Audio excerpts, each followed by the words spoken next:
संध्याकाळची वेळ होती म्हणून मी इकडे स्वयंपाकासाठी कढीपत्ता तोडायला आलेले होते. आणि मी आपल्याला काय कढीपत्ता लय लांब नाही, आपल्याच मालकाचं आहे, त्याच्यामुळे फक्त जायचं आणि घेऊन यायचं. आणि अँड ॲज युजल संध्याकाळची वेळ होती म्हणून चहा तर बनतोच म्हणून इकडे चहा मस्तपैकी असा एकदम झकास चहा बनवला होता. म्हणजे एकदम फक्त दुधाचा चहा. आपल्याला फक्त दुधाचा चहा लागत, त्याच्यामध्ये जर एक थेंब जरी पाणी टाकलं ना आपल्याला काही जमत नाही त्यात तसला चहा. म्हणजे खायचं तर चांगलंच खायचं, नाही तर मग खायचंच नाही असं आहे आपलं.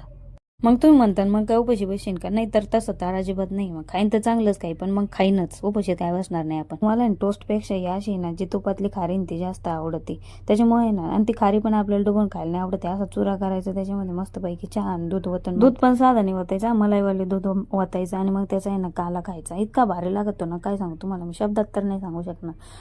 म्हणलं आता ना लय लाड झालं तुझं, आता लाग म्हणलं कामाला. आता शेवग्याच्या शेंगा आणून 2-3 दिवस झालेले होते. म्हणलं आता हे सुकून जाते याला करून घ्यावा, त्याच्यामुळे ना याला सोलत बसलेले होते. म्हणजे काय ते काय आता करायचे नव्हते आपल्याला, सकाळी करायचे होते. पण आपल्याला तुम्हाला नाही एक गोष्ट दाखवायची बरं का. आपल्या त्याच्यानंतर लागलो इकडे भाजी तयारीला. आज काय आपली साधीच भाजी होती, म्हणजे शेंगदाण्याचं झिरकं करायचं त्याच्यामध्ये टाकलेला होता. आता कढीपत्ता आहे ना खरं तर माझा विचार होता आपल्याला अगोदर नाही का वरण भात करायचा, पण म्हणलं नको वरण भात आहे ना तरी कवर खायचा, म्हणून म्हणलंय ना आता झिरकच करू. लय दिवस झाले खाल्लेलं पण नव्हता.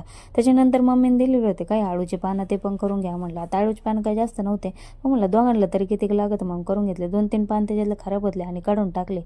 ते जे खराब पान होते काढून टाकले आणि बाकीचे पानं करून घेतले. आणि आज आपल्याला ना आळूचे पानं वापरून करायचे होते. आणि इकडे बघा ना आरांचं काय नाटक चाललेलं होतं, म्हणे मम्मी मला पोळीत लाटू दे. आता एवढं देतो इतकं नाटकं करायला लागलाय ना, लय त्रास देतो आता. आणि बघा ना मी म्हणलं आता तू बस लाटत म्हणलं आणि मला करू दे इकडं काम मग. आणि आता आहे ना ही वडी आहे ना तुम्हाला सांगते जास्त काय बांधल्या नव्हत्या, सारे 3 वड्या बांधल्या होत्या, पण कुटाने जेवायला करायचे होते ना खायला. आणि मग काय त्याच्यानंतर आपली घेतली पुरणाची चाळण आणि त्याला घेतलं आणि तेल लावून म्हणले आता आपल्या वड्या याच्यातच वापरून घेऊ. आता काही ना काही जुगाड तर करावंच लागतं, कारण आपल्याकडे असे प्लेटा काय नाही. बरं आता मी तुम्हाला मेन गोष्ट दाखवते, तुम्हाला जे मी सुरुवातीला सांगितलं होतं मी तुम्हाला काहीतरी दाखवते म्हणून.